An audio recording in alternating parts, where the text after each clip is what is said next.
ரீசெண்டா பார்த்தீங்கன்னா, Tamil Nadu state government CM trophy அதாவது சீஃப் மினிஸ்டர்ஸ் டிராஃபி அப்படிங்கிற ஒரு டோர்னமெண்ட்ட அனௌன்ஸ் பண்ணியிருக்காங்க. சிஎம் டிராஃபிங்கிறது ஒரு கிராண்ட் ஸ்டேட் லெவல் காம்படிஷன்ங்க. இது மத்த எல்லா ஸ்டேட் லெவல் காம்படிஷனுக்கும் ஒரு பெஞ்ச் மார்க்கா இருக்கும். சீஃப் மினிஸ்டர்ஸ் டிராஃபியோட ஸ்பெஷாலிட்டியே என்னன்னு பார்த்தீங்கன்னா, ஸ்டேட் லெவலுக்கு செலக்ட் ஆகுற எல்லா குழந்தைங்களுக்குமே ஒரு நல்ல அக்காமடேஷன், ஒரு 3 ஸ்டார் லெவல் அக்காமடேஷன் குடுப்பாங்க. ஒரு 3 ஸ்டார் லெவல் ஃபுட் குடுப்பாங்க. ஸோ அப்ப குழந்தைங்களுக்கு ஒரு ஒலிம்பிக்ஸ் போய் அட்டெண்ட் பண்ணா எந்த அளவுக்கு ஒரு எக்ஸ்போஷர் இருக்குமோ, அந்த மாரி இது ஒரு ஸ்டேட் லெவல் ஒலிம்பிக் காம்படிஷன்னு சொல்லலாம். இதுல அடுத்த லெவல் ஸ்பெஷாலிட்டி என்னன்னு பார்த்தீங்கன்னா, எல்லா ஸ்போர்ட்ஸுமே அவங்களுடைய இந்த ஹையஸ்ட் லெவல் ஆஃப் ஃபெசிலிட்டில கண்டக்ட் பண்ணுவாங்க. ஸோ குழந்தைங்களுக்கு ஒரு நல்ல எக்ஸ்போஷர் இருக்கும். ஒரு ஸ்டேட் லெவல் காம்படிஷனே ஒரு ஹையஸ்ட் லெவல் இன்டர்நேஷனல் எக்யூப்மெண்ட்ல கம்ப்ளீட் பண்ணுவாங்க. நெக்ஸ்ட் சிஎம் டிராஃபியோடைய ஸ்பெஷாலிட்டி என்னன்னு பார்த்தீங்கன்னா, 2 லெவல்ல நடக்குங்க. ஒண்ணு வந்து ஃபர்ஸ்ட் டிஸ்ட்ரிக்ட் லெவல், அதுக்கப்புறம் பார்த்தீங்கன்னா ஸ்டேட் லெவல்.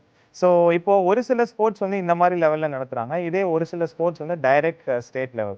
ஜிம்னாஸ்டிக்ஸ் மாரியான ஸ்போர்ட்ஸ்ல பாய் ஆர் கேர்ள் ஏதாவது ஒரு ஈவென்ட்ல மட்டும் தாங்க வந்து பார்ட்டிசிபேட் பண்ண முடியும். இப்போ பாய்ஸுக்கு 4 ஆப்ஷன் இருக்கு. என்னன்னா floor exercise, vaulting horse, parallel bars or rings.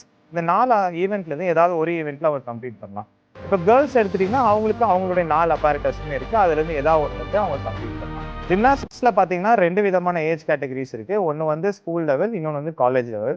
School லெவல்ல விளையாடுற பசங்களுக்கு பார்த்தீங்கன்னா, ஜூனியர் லெவல் கோட் ஆஃப் பாயிண்ட்ஸும், காலேஜ் லெவல்ல விளையாடுற பசங்களுக்கு பார்த்தீங்கன்னா, சீனியர் லெவல் கோட் ஆஃப் பாயிண்ட்ஸும் ஃபாலோ பண்றாங்க. இதுல ஹையஸ்ட் லெவல் ஆஃப் ஸ்பெஷாலிட்டி என்னன்னு பார்த்தீங்கன்னா, அதோடைய கேஷ் பிரைஸ் தாங்க. ஸோ ஃபர்ஸ்ட் வரவங்களுக்கு 1,00,000 குடுக்குறாங்க. செகண்ட் வரவங்களுக்கு 75,000 குடுக்குறாங்க. தேர்ட் வரவங்களுக்கு 50,000 குடுக்குறாங்க. சிஎம் டிராஃபியோட டேட்ஸ் பார்த்தீங்கன்னா, ஆகஸ்ட் 16த்தோட ஃபினிஷ் ஆறதா இருந்தது. பட் இப்போ அத வந்து ஆகஸ்ட் 20th வரைக்கும் எக்ஸ்டெண்ட் பண்ணியிருக்காங்க. ஸோ ரிஜிஸ்டர் பண்ணாதவங்க இம்மீடியட்டா ரெஜிஸ்டர் பண்ணுங்க. இந்த மாதிரியான லேட்டஸ்ட் அப்டேட்ஸ் தெரிஞ்சுக்க ஜிம்னோராவ ஃபாலோ பண்ணுங்க.